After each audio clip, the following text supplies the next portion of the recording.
All right. Hi, Mark. How you doing? Hey, Peter, I'm good. How you been?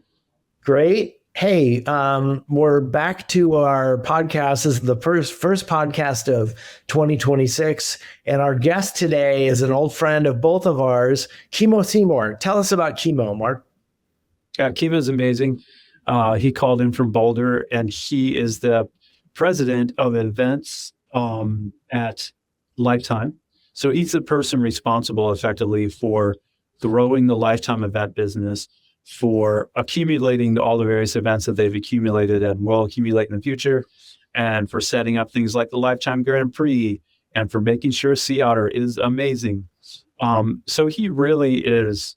I can't think of a better person to have on as we move into the racing season and things like the Lifetime Grand Prix are starting to get set up. And this is the time of year, I don't know about for you, but for me and my agency and all our clients, everybody comes back from Christmas break and starts freaking out about Sea Otter.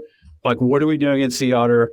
Do we have stuff locked down? Or is there any availability for anything good? And so we've spent the last, I don't know, 5 weeks kind of planning Sea Otter. So it was good to talk to Kimo and to get some great feedback on how Sea Otter is doing, what he expects it to do this year, what he's excited about, et cetera. So we should have a great podcast. Great. I can't wait for this. I think it's fair to call Kimo the most powerful person in the world in gravel racing, honestly. Definitely. Yeah, definitely. Yeah. And let me ask you one question. Let's talk about Sea Otter for a minute, because probably everybody who listens to this has gone to Sea Otter. What's a moment at Sea Otter that you remember as just incredible that you really that you cherish or that you really think fond of? There are a few things. 2 years ago, I went to the dual slalom downhill for the first time, which is like 5,000 fans cheering and people crashing. And I just thought that was such a great kind of mountain bike event that, like, I don't see that many mountain bike events in person. I thought the energy was great and kind of spoke to the spirit of Sea Otter. And the second thing is just the size and scale of the industry presence, the number of bands with booths and everything. I mean, it's just growing every year. Kimo talked about this coming year is going to be over 1,000 brands are there. Like, so those are the things that pop out to me. What about for you? Yeah, I've gone to so many. I've only missed 1 year in the last like 30 years. And one thing I remember from the early days is SRAM used to throw the most amazing parties. And I can just remember being at a couple of those parties, and I was new in the industry in the early days, and it was for me like this just amazing thing. Like, I'm at Sea Otter with all the guys from SRAM. It's so fun. There was that. And one time, this is kind of a random memory, but Mavic did this cool, when I was a journalist, they did this cool scavenger hunt to launch a product. And we rode all around Monterey and Carmel for a night. And that was like a blast. And we finished with this big party. So I think the theme is a lot of good parties at Sea Otter. I'm fortunately past those days now. And like, I mainly do the things like you and I did last year with guys like Eric from Zwift, where we just host dinners and, maybe a little more calm. But yeah, I think if somebody's listening that hasn't been to Sea Otter, you should go. It's totally worthwhile. Ask people who have, so you avoid things like where to park, what time to go, so you don't hit traffic. There's a lot of things that you can do to win Sea Otter, and ask your friends if you have never been. Yeah. And you know what I think is really important about Sea Otter? It's one of the few events you go to that is a gathering of the tribes within bikes. There's mountain bike cross country. There's mountain bike downhill. There's gravel bike racing. There's road racing. There's like all of these different kind of groups. The subcultures within cycling are all there mashed up together. It's very rare that you see all those people in one place. And I think it's super cool because everybody is there because of their love of bikes, Yep. Agreed. Yeah, it's a great event. Even after all the years, I'm not tired of it. I get energized every time I'm driving to Monterey. So looking forward to going in a couple months here. Great. Okay, well, let's get into it with Kimo Seymour, our first guest of 2026. Thank you, Mark. All right. Love it. Thanks. All right. Kimo Seymour, great to see you, and thank you for making the time with us. Oh, Peter and Mark, great to see both of you, and honored to be one of your early guests on your new endeavor here. Great. Kimo, you and I have known each other for a few years through the whole gravel cycling world. You're part of Lifetime. Can you just tell us about like what you do at Lifetime events and how you got there? What I do at Lifetime Events, I lead the organization itself. So it's a kind of a separate, wholly owned subsidiary of Lifetime. Most people know Lifetime across the country as a big health and wellness, primarily health destinations. Really what we now call more modern day country clubs. And, our mission is to help people live healthier, happier lives at Lifetime. And then, underneath the umbrella of Lifetime, about, 20 plus years ago, our CEO had the vision to start providing more aspirational type events for people to kind of, to engage people in our clubs, but to get out and do some, more aspirational type of events outside the walls of our clubs. And that's kind of how the event business started. I came to Lifetime about 15 years ago, sold a small business to Lifetime, an event business down in the Southwest, based in Phoenix, Arizona, doing mostly triathlons and bike events, a few running events.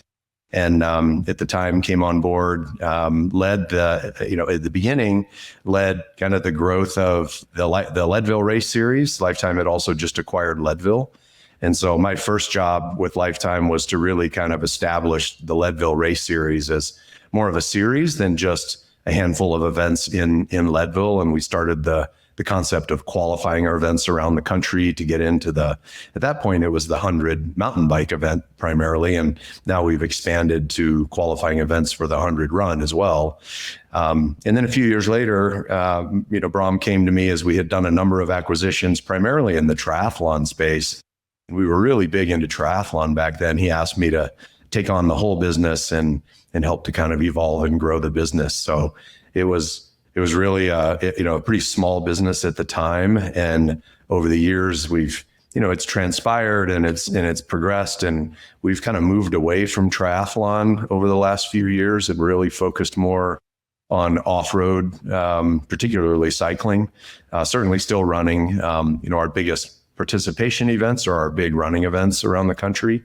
But really, our focus has been growing in the off-road and more particularly in the rough-road cycling space. And how many events does Lifetime do all up in a given year? In our athletic event business, we do about 25 events a year, and a couple of those events are what we call training camps. So we classify those as events. So we have a couple training camps, a couple up in Leadville for the 100 bike and the 100 run, and then one in Emporia for Unbound. But then the rest of our events are all that we no longer produce any triathlons. We divested our last 2 triathlons a couple years ago, and we again primarily focus on off-road cycling and trail running as well. Kimo, can you give us some context? Like if you zoom out to 40,000 feet and you look at how the endurance world has changed, you've been up close to obviously triathlons, mountain bike races, ultra running with the Leadville 100 running event, all the gravel races. Like, how do you see the kind of endurance world changing or growing during your time there? Ironically, what I've seen change most is this kind of this transition to much more endurance focused. You really, the rise of the 100-mile event. It used to be this epic, life-changing distance, and now it's kind of like a training ride for a 200 or a 350-mile event, like the Unbound XL. I mean, as limited as that is, it sells out in about 3 seconds because we take such a limited number of people for it. But it's really, and now seeing kind of the evolution, even trail running. Our longest event is the Leadville Trail 100, and that seems to be kind of a milestone for ultra runners on their way to training for 200 and 300 mile events now. So, it really is, over the last 10 years, it's kind of wild to see how the evolution of endurance means it's just gotten longer, and you see that across both, cycling and running. Yeah.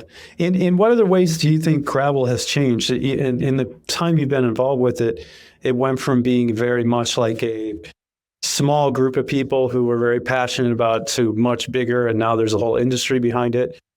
Are there elements of it that have been really obvious for you that have changed? I think that really the biggest change, going from, it was, as you said, very grassroots. People would, get a bunch of friends together and go out and ride gravel roads in the middle of nowhere. And they do it all over the country. And out of that sprouted a handful of events, and then thus sprouted what is now a pretty, hefty part of the industry. Right. I think what's changed is, what was casual, get together, grassroots, go out, ride, adventure, have fun with your friends. Along came this little thing called competition. And with any sport, you kind of see it. You see it in almost any sport, right? And it was a natural progression. I don't know that Lifetime or any other event promoters necessarily either foresaw it or even instigated it. I think we've embraced it, but that's really what the how it's evolved. There is very much a pointy end of the spear, as we say, and there's a very competitive side to it. The old saying, who everybody's trying to figure out who ruined gravel, right? And I don't know if it's the event promoters. I don't know if it's the everyday age group athletes. I don't know if it's the pros that started showing up and racing to win. Probably a little bit of, all of the above, but I think it's just been a natural it's almost like natural selection. It comes to just about any sport. Eventually, there will be competitive end to it. And, the beauty of it is that's not all of the audience. There are still people that show, I still say 90% of the people show up just to accomplish something great for themselves. And they don't worry about where they are in the results, and they don't worry about what the pros do. And they may be engaged by it or excited by what they see. And, we've seen a lot of growth here the last few years with the emergence of the Lifetime Grand Prix and, the focus, the kind of the fan focus on those professional athletes. And, I think it's pretty cool that we have the professional element, but, we talk about it every day on our team, as much effort and energy as we put into that pro end of the race, the Lifetime Grand Prix, we have to put 10 times that much effort into the everyday athletes, because that's, it's a mass participation sport. And that's how we've been able to grow by, through the everyday age group athletes that are just out there trying to accomplish something for themselves. Kimo, I mean, you've really witnessed all of this growth going back in gravel years, a long way back to 2011. If you were to look forward now from now, I'm asking this because I'm old enough to have watched snowboarding start from zero, and now it's in the Olympics. Surfing, I grew up surfing, and it's sort of now it's in the Olympics, and all these sports sort of keep growing and professionalizing and so forth. Is it out of the question to see gravel in the 32 or 36 Olympics, or will it keep going that way? I think it's funny. I saw an article this morning on whether or not we could see cyclocross in the Winter Olympics, right? Right. And I think it's entirely possible. And I think gravel could become a discipline. Absolutely could become a discipline.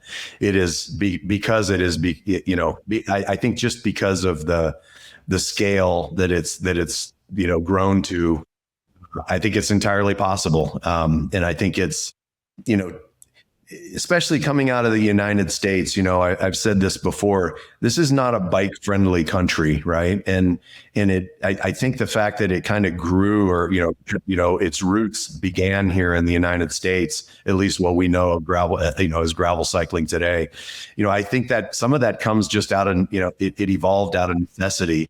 And, we're an automobile focused nation, and this day and age, bikes can't compete with 7,000 pound cars with someone driving down the road staring at their cell phone. And people just, figured, for no other reason other than safety, they found these gravel roads all over the country, and it's evolved to that. And, And again, it's now grown into a discipline.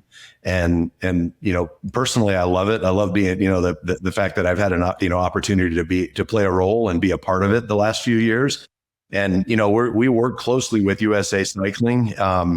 And so back to answer your question, yes, I think it's entirely possible that it could become an Olympic sport. Nice. Do you, with all the events that you go to every year and run, is there an event that you think is kind of a sleeper that in the next 3 to 5 years could really grow more than the other ones?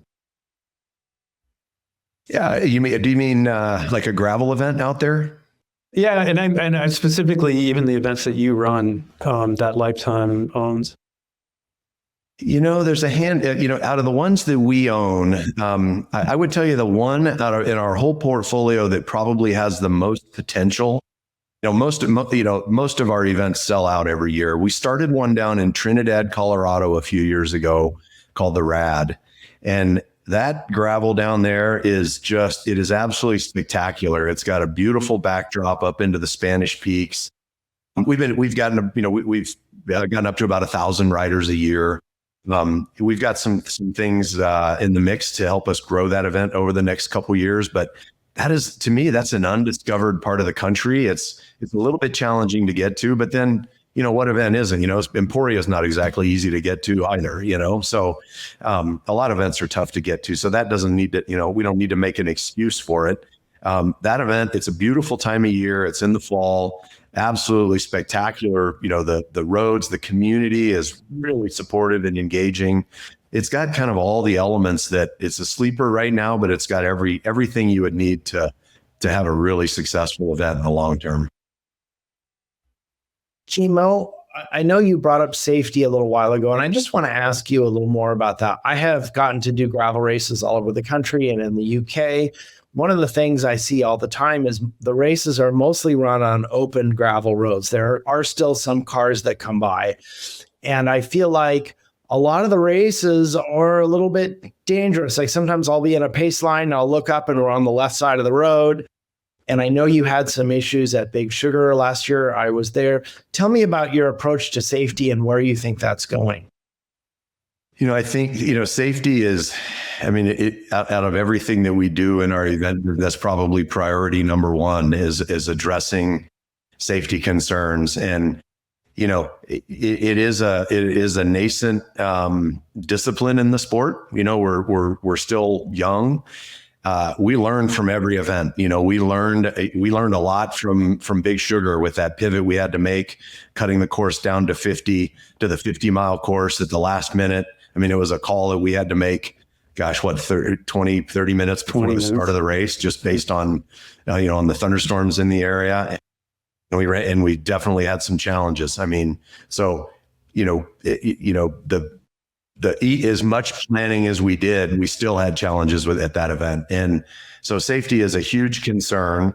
The feasibility of closing roads for hundreds of miles is it's not feasible in most cases, and probably won't be for the foreseeable future when you have mass participation. When I mentioned before we started here, Peter, I was down at the Tour Down Under and, watching how they do rolling closures for professional cycling events. You've got such a short window for a rolling closure, even late in the race when the riders get spread out. But look at an Unbound when you've got finishers coming in anywhere from 8.5 hours to 20 hours. That's a long window, and you get riders spread out for a long time on those roads. So I don't think it'll ever be feasible that we would be able to close the roads for the mass participant. Now, a lot of the conversation we have is, will we evolve to a point where the professional race has to be separated from the amateurs and run that on a potentially rolling closure type of course? That might be more feasible, but then we're up against the challenges, obviously, with local communities not wanting roads closed, multiple days in a row, right?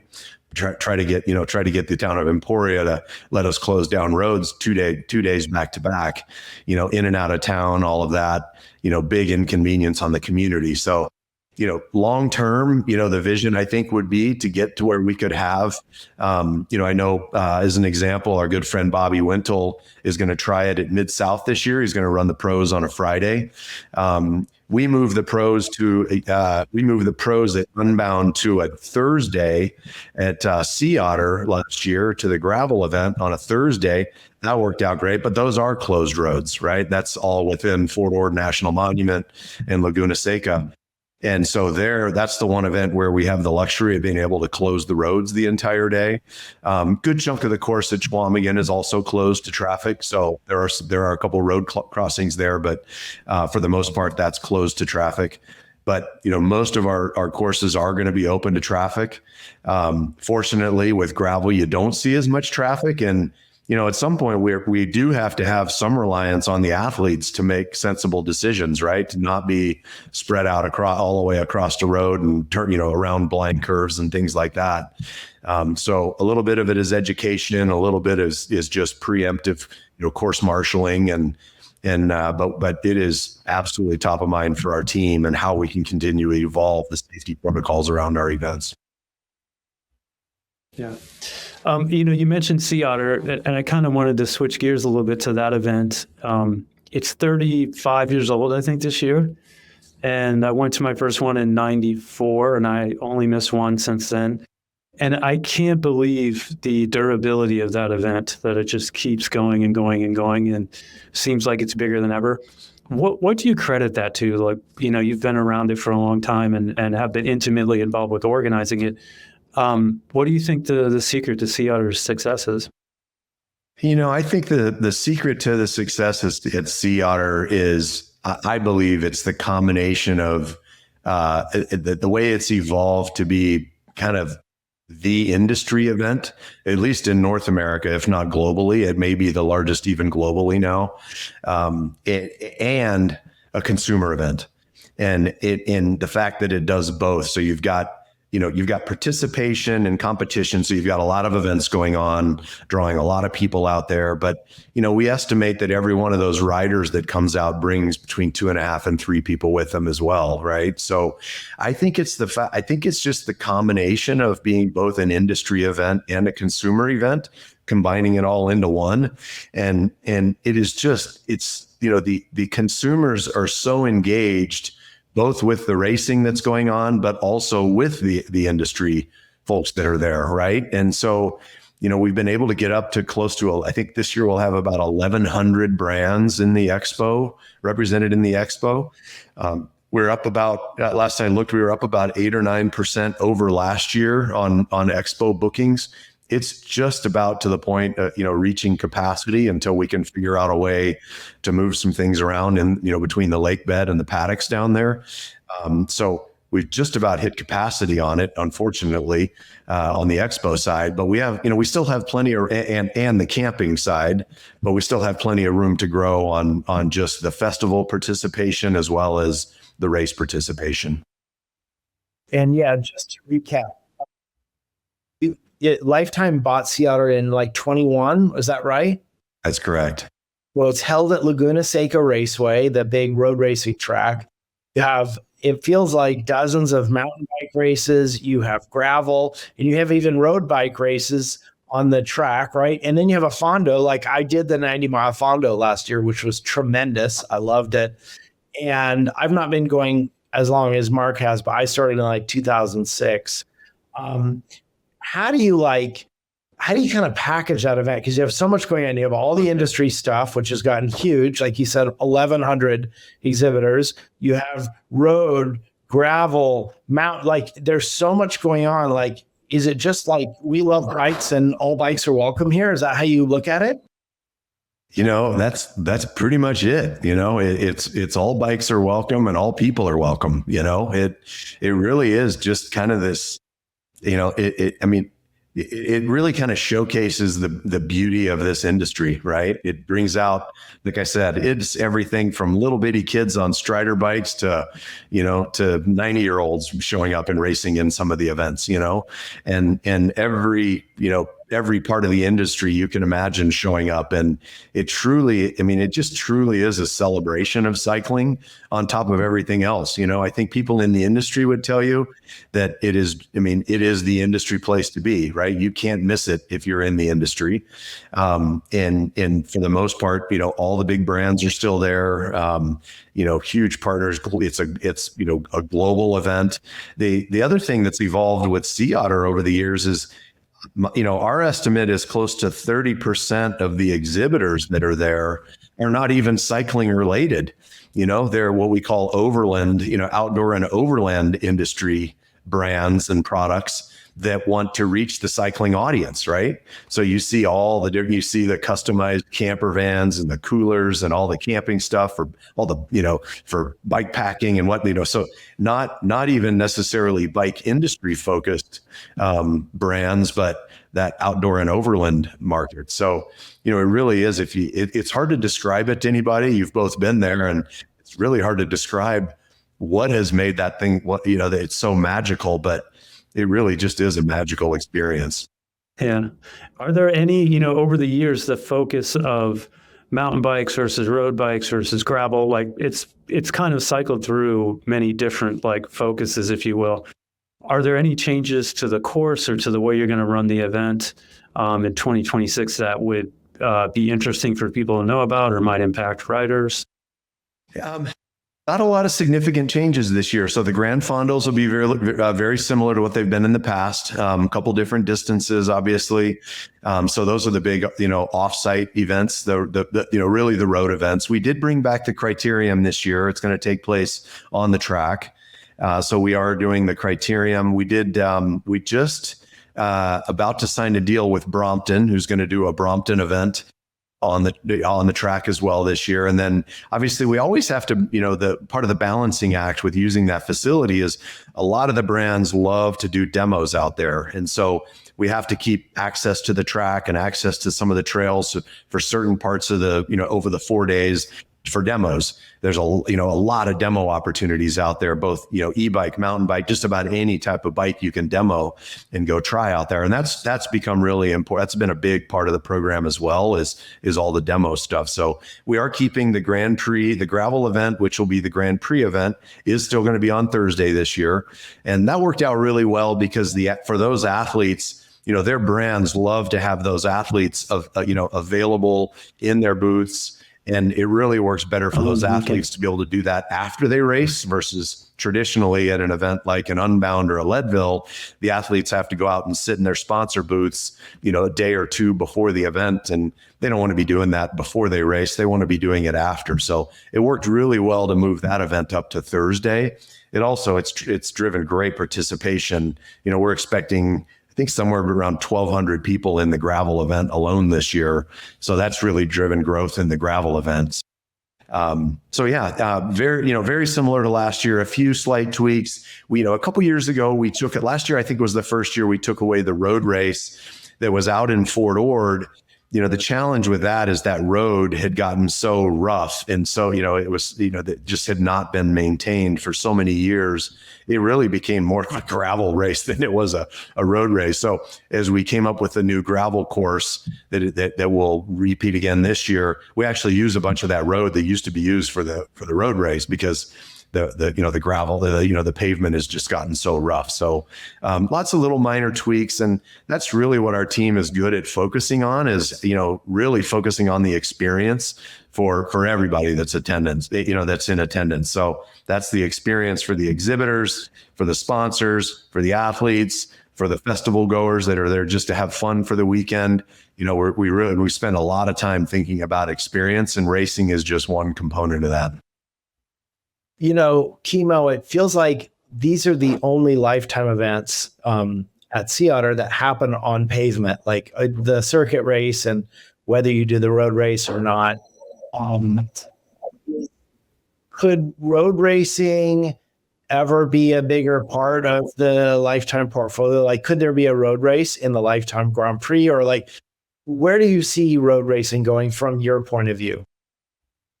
Great question, Peter. I would tell you that, for myself personal, it maybe as long as I'm involved, I'd say it's highly unlikely. There are a few out there. I see something like the Maryland Cycling Classic potentially not being able to come back. I see, a handful of those road races, and it's been painful to watch over the years, kind of the slow decline of road racing in North America. I wish I knew. I wish I was smart enough to know how to get in there and help fix it. I don't know that I have any value to add there. And, I'm not a big proponent of people riding on the roads personally. I just think, it's so dangerous. And, for us to, I don't know anything about producing, at least not professional road races. I've never done it. I've never really been around it. And so, it's just not our sweet spot. And sometimes I think in business, you have to recognize where your strengths are and focus on them and where the opportunities are. And I think we've got enough opportunity right now with gravel and off-road cycling in general ahead of us that we've still got room to grow in a space that we're really comfortable with, where we have a strong presence, where we have, the opportunity to drive some impact and some growth. And I think it's probably smarter for us to focus there. Okay, so can I just ask a follow-up, Kimo?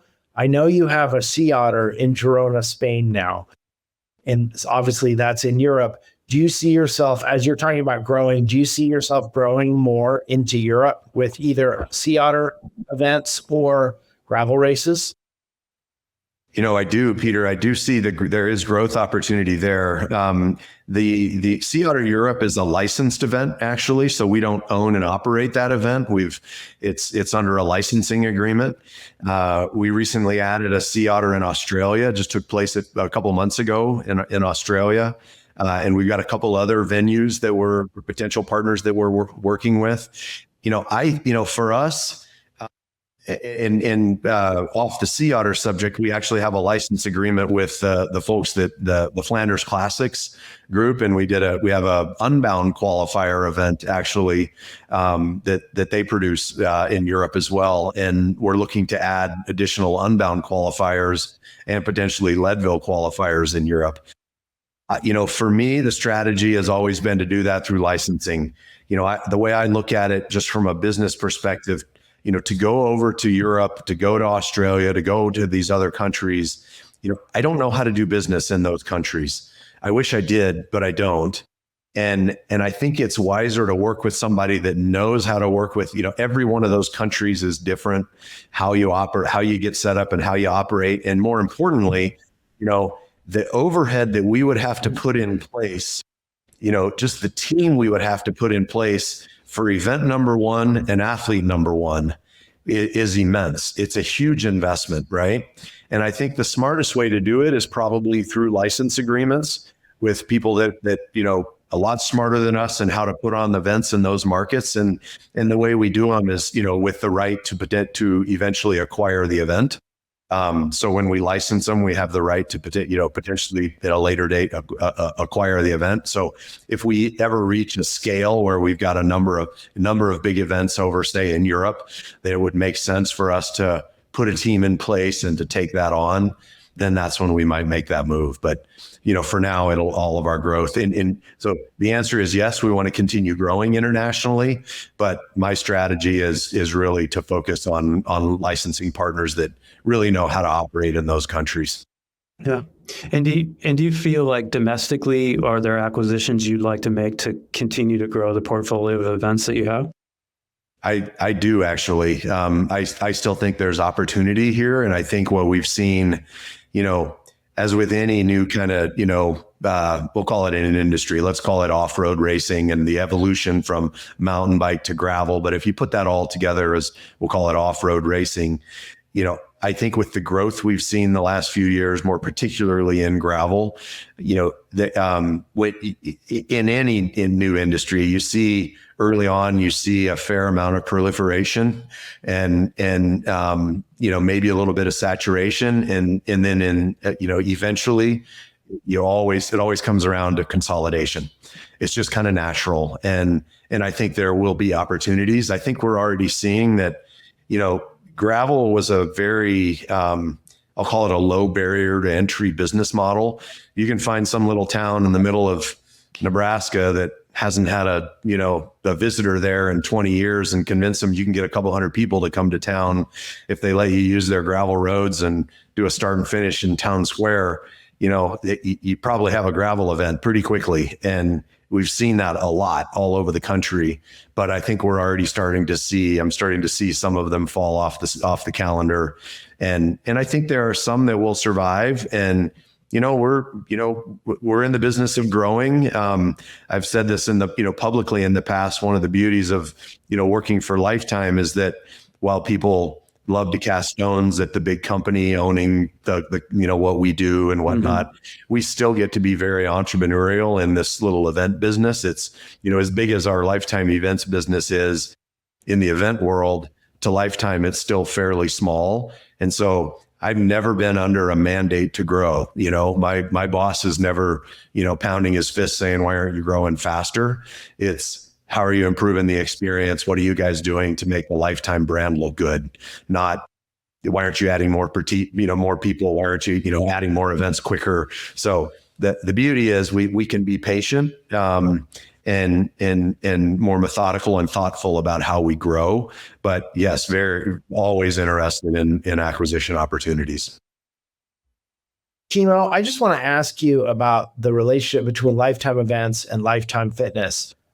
It sounds like you're saying like Lifetime Events is its own separate standalone business, and Lifetime Events is not going, hey, Mark, are you selling our health club services to the participants in Unbound and Big Sugar and Sea Otter? Is that right?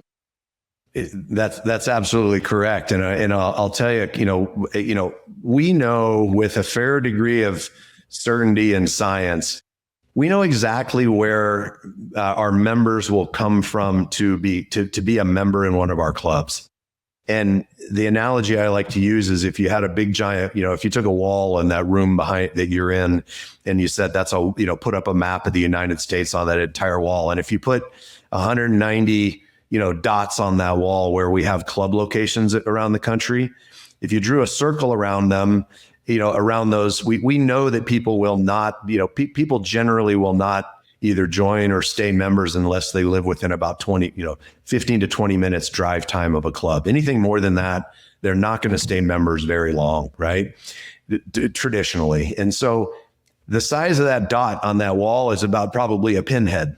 So put 190 pinheads on that wall behind you, and I'll give you a perspective of how much country we cover with our footprint on the club side. It's not very much, We think, we've got a couple million members across the country. That's a tiny, tiny percentage. And to think that our athlete audience is spread out all over the world, right? So the idea that we think that we're going to get all these athletes to join our clubs, it's just not practical. They don't live by our clubs. The reality is, if they do, they're already a club member. So actually what happens is we spin it the other way. And what we get is, what can you do to take care of our loyal club members that are spending thousands and thousands of dollars in our clubs? Make sure you're taking good care of them at these events as well. But with the addition of Sea Otter a couple years ago, it got diluted a little bit. Only about 5% of our event participants annually are actually our club members. So that gives you an idea how many live within that 20-minute drive time of radius of one of our clubs. Okay, interesting. And how does the overall Lifetime Grand Prix fit in with the individual events and like the focus on that versus, just making sure every single event? The Lifetime Grand Prix, it's really kind of an overlay on what we think are 6 really outstanding events already. The thought was, and back to, I'm a big fan of cycling in general and have been for years. And, we sat, as I mentioned earlier, we've been, watching from the sidelines as professional cycling just kind of eroded here in North America, because there wasn't much of a scene for it as road racing kind of died. There just wasn't much of a way for professional athletes to make a living. The thought was, could we create something with these events that kind of tied them all together. It did a little bit of continuity across the events more than just, they were all very unique, individual branded, unique experiences, but we wanted to create a little bit of continuity across all of them. And while doing that, get a little bit more exposure for the Lifetime brand, but create an opportunity that might benefit some of these professional athletes. I almost looked at it like almost, I don't know. At one point I felt like it was almost more, I had almost more of a responsibility than just an opportunity. I had this portfolio of events in front of us. They're growing. More and more professionals are showing up. We didn't really have we didn't have prize purses at most of our events. We weren't doing, they were just showing up.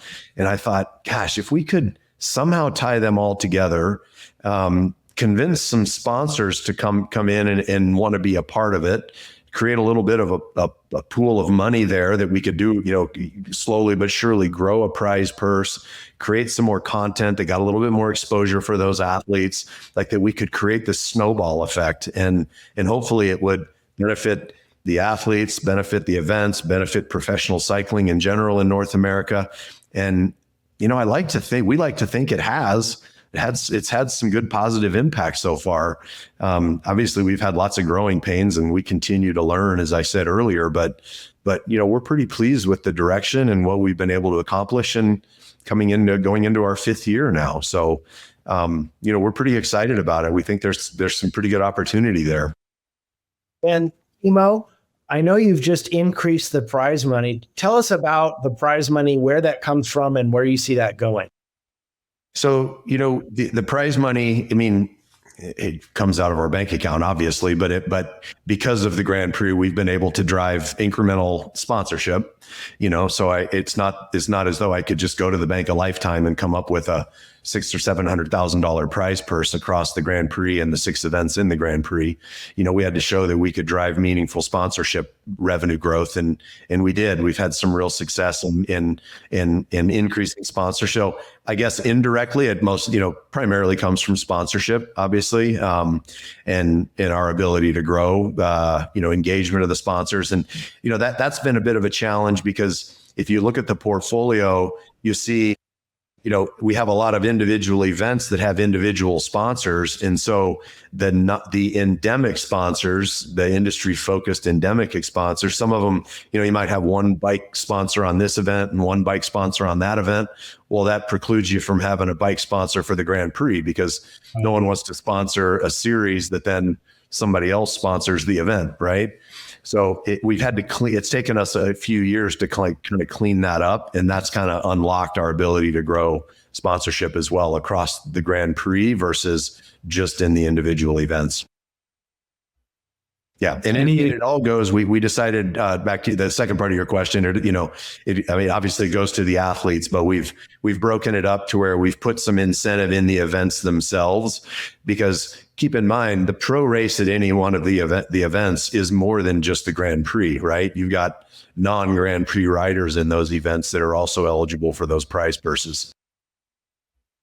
Any thoughts about this year and the competition in the Grand Prix, and who might be a winner, or who might be a dark horse? Like, what are your thoughts? Well, on the women's side, you have to look at the rise of Melissa Rollins over the last couple of years and how strong she's gotten. And then you have to look at the consistency of Sophia. And those two have they've turned it into a pretty good battle at the front. So, going down I should have the leaderboard from last year in front of me, but, there's obviously there's going to be some good competition. We've got some, in the individual events, we've got some athletes that are, some big hitters, prior winners from like an Unbound participating in, coming back this year. And so the women's race will be really exciting. That's been really fun to watch. What happened on the men's side last year with Cam Jones coming from a wild card, getting selected as a wild card, coming through and winning the Grand Prix and the final event of the year. Obviously he made a statement when he won Unbound. And then I was, down in Australia, I saw him, he flatted twice and chased back to within a minute or two of Roman Bardet at Rattle Gravel. And that was just, it was amazing, to watch that happen. So he is riding strong already early in the year. Some might argue that he could peak a little early because he kind of carried some fitness right through from the end of the year last year. But yeah, I think he will certainly light up the front and create a little competition for Keegan and Matt and Alexi and those guys at the front on the men's side as well. So I think we've got it'll be some interesting, fun competition. It'll be really fun to see what happens at Sea Otter and how the leaderboard shapes up at the beginning of the year. Yeah. You mentioned Bardet. Do you think there'll be more pros like that'll try? And what are your thoughts about some of the success or lack of success European pros have had with things like Unbound? It's really interesting. I probably spoiler alert. I was looking at the start list for the pro start list just a few minutes ago, actually, for Unbound. And, there's a handful on the women's side that are really exciting. Nicole Frayne was, she dropped everybody and won by 3 or 4 minutes, I think, down at Rattle Gravel. Now she's not in the Grand Prix, but she'll be at Unbound this year. G Schurz is coming back. Carolyn Schiff is coming back. And so we've got some pretty heavy hitters on the women's side as well. There's Clara Sofia Skovgaard, I think is her name, who is just, young up and comer over in Europe, coming to Unbound. I'm just going through the Unbound start list right now, but and people that are not in the Grand Prix. But we have a really famous, Arnaud. If you follow road cycling, Arnaud Demar, who is a big sprinter, is registered. Thomas DeHent, Mattia DeMarchi, Mads Wirth Schmidt. Coming on the men's side. So we've got some pretty big names. We'll have, we'll get a formal announcement out here pretty shortly on most of the big name pros, but those are just a few that I noticed on the start list right now. I heard that Roman Bardet was registered, but I was looking through the start list and I don't see him. So I just asked the team before we got on to speak with you, whether he was maybe signed up for the XL. Someone said maybe he was signed up for the XL at Unbound. So I do think we're going to see more and more of these Euro pros coming over here. And I think what we're seeing over time is it's not just as they retire. We always get, sponsors coming in at the last minute, filling sponsorship slots with some of their big name pros that just want to come over here and give it a shot. I think we'll see more and more of that, especially as the event gets closer this year. And we've seen it the last couple of years, as we get closer to something like Unbound. Big names wanting to come over and give it a shot. Yeah, but as a hardcore cycling fan, I will say one of the highlights of the year for me last year was Kate Courtney winning Leadville and setting the record there. I just thought that was amazing. That was like the story of the race, I think, really, and it was just really cool. So it really was. It was a story of the year, especially after she and Melissa. I think Melissa actually beat her in the stage race 2 weeks prior. And that was really Kate's first time, at altitude like that and at on the course doing the stage race, and to see her come back and break that record by 10 or 12 minutes was just insane. And then to see Melissa break the record too, to end up in second, like it was really fantastic. So the women's racing is really exploding, in our series. Amazing. Well, Mark, should we ask Kimo the final question? Let's do it. Yeah. So Kimo, tell us about either your first bike, or if your first bike was not that memorable, maybe like a really memorable bike that you got. It's funny. I still have my first bike, and I don't know what it was called, but it was a little tiny Schwinn, little green Schwinn that with a banana seat, and it wasn't a Stinger, but I forget the name of it. Here's the funniest part of that bike. It had solid rubber tires, and I don't know how long it's been since someone produced a solid rubber tire bike, but I still have that bike, and the rubber it's completely fallen off both the wheels, and it's just sitting on rims now. But yeah, I still have that bike. But then my second bike, in high school, I dabbled in ski racing, and was hoping to make it as a professional ski racer or get, hoping to make the Olympics. And for, dry land training, that was when I first started getting into riding bikes. And I had a Jeton. I just thought that was the coolest bike back then, back in the mid 80s. But I don't remember the model, but I had a blue Jeton with the yellow logo on it. And I have searched vintage bike sites and I have searched everywhere to try and find one of those to see if I couldn't buy it to have it. But that was my second bike, but first real road bike. Nice. That's what Le Mans was riding back then for Remember that? 2 years. Yeah. Yeah. They're hard to find, those bikes. Mid 80s. It was pretty cool. Thank you. That's great. Okay. Kimo Seymour, Lifetime Events. Thank you so much for your time. That was great. Thanks for sharing all of that background with us. Just fantastic. We really appreciate it, Kimo. Yeah. Oh, thank you for having me. Great to see both of you. Thank you. Yeah. Appreciate it. All right. That was a great discussion with Kimo, Mark. I love talking to him. He's such a nice person, and he's really forthcoming with so much background and so many details about Lifetime. Yeah, he's amazing. Would love talking to him. Would love to have him on again soon, because he's, like you said, he's one of the most important people in gravel and kind of any kind of bike racing at the moment. For sure. Okay, well, let's get into the freewheeling segment, Mark. What's on your mind this week in terms of a topic to bring up? What do you think? Yeah, kind of hot off the press of this Shimano had their earnings call and gave an industry snapshot of the bike industry as well as their company overall. But around the bike industry, their bike division revenue was up about 3%. So it's like 2.3 billion, which is great, but that's kind of mostly the end of the great news. Their net income or profit was down 65% year on year. So 65%. Yeah. And that's down from a year that was not great anyway, a year ago. So yeah. And sort of, there's a lot of things that have to do with that. I'm sure they're, had to discount some, but also there's a bigger macro issue, which is the currency fluctuation between the yen and the dollar. The yen is really weak against the dollar, and the Japanese and American governments are trying to figure out how to fix that, because it's not a good solution for either country. So I would say there'll be, in 2026, there'll be some remedies around the weakness of the yen to the dollar. North America, they say demand is still soft, but are getting to be appropriate, which is one of the first times we've heard that, like from a macro influencer like Shimano.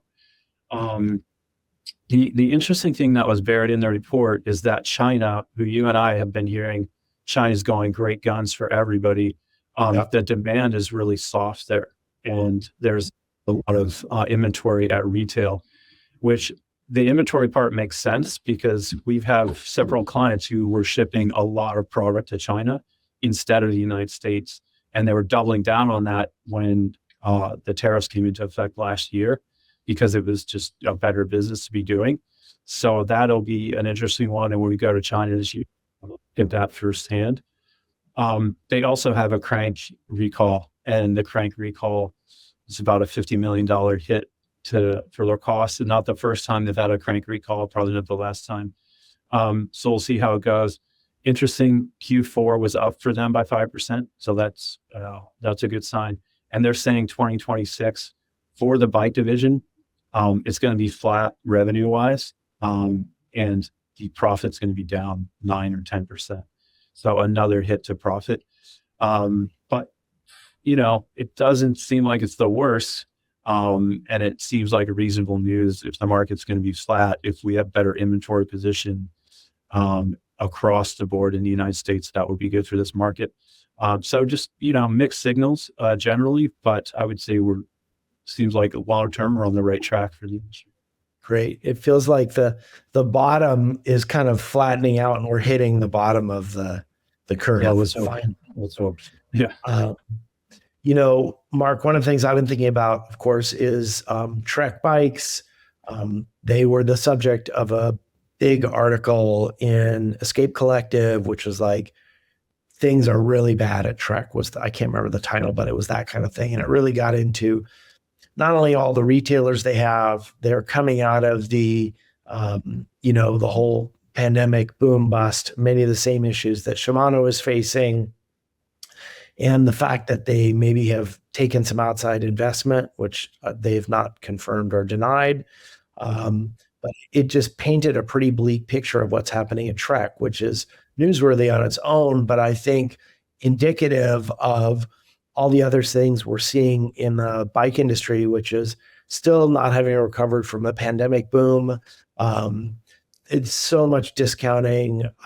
It's still a really hard time in the bike business. And I would not personally have predicted that this would go on for this long.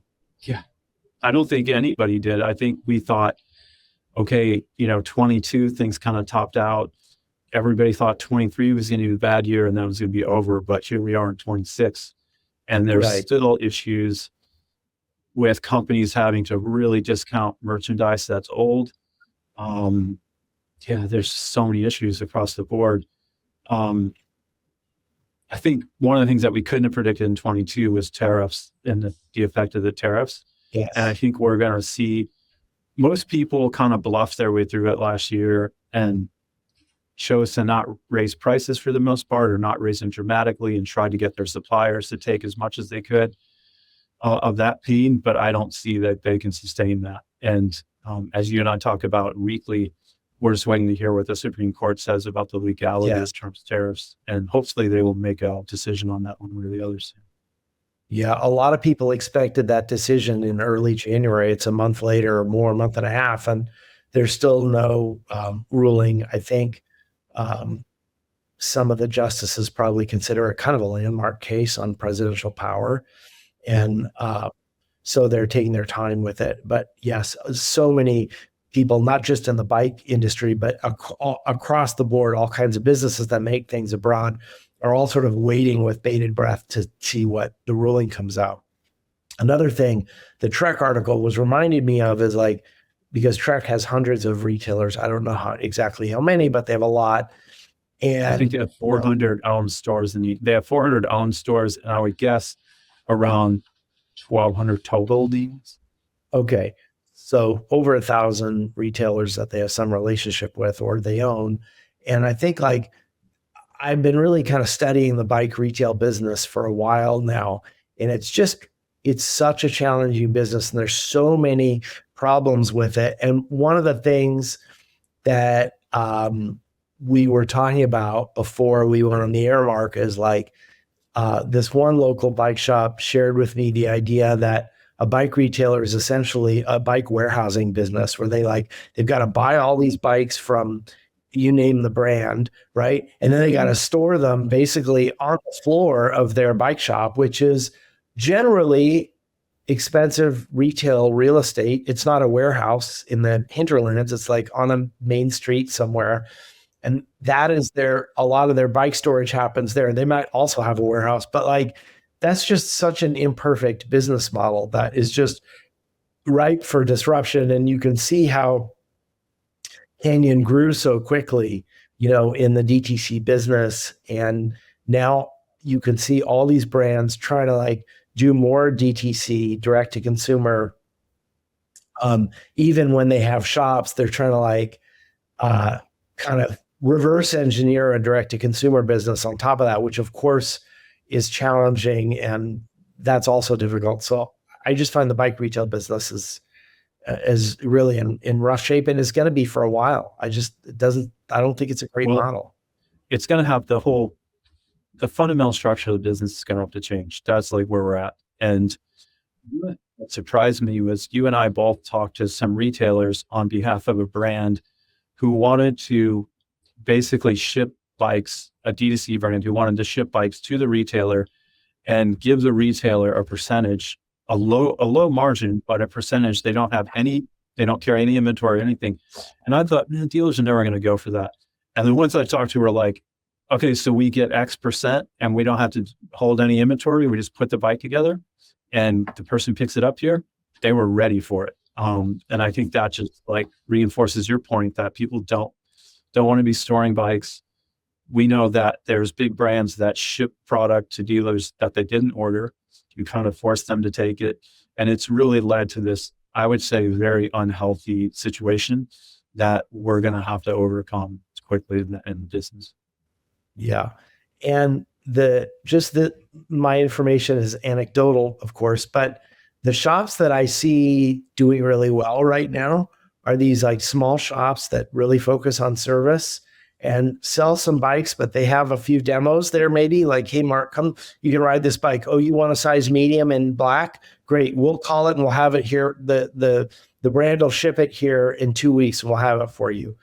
And I think like that business model where they don't have to warehouse all these bikes, they don't have to buy all this inventory at the beginning of the year. Like that business model makes more sense. Certainly at the high end. For the low end, like, kids bikes and cheap bikes and e-bikes, maybe not, but those are the shops that I see in several cities that are doing well right now. Yep.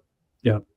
Yeah. It'll be interesting to see how it goes, because it's sort of the traditional model. The dealer and the manufacturer were at odds with each other. Their incentives weren't really aligned, because the manufacturer felt like, I'm just going to ship it to the dealer and it's their problem what to do with it. And sure, they knew that they had to help market and drive demand.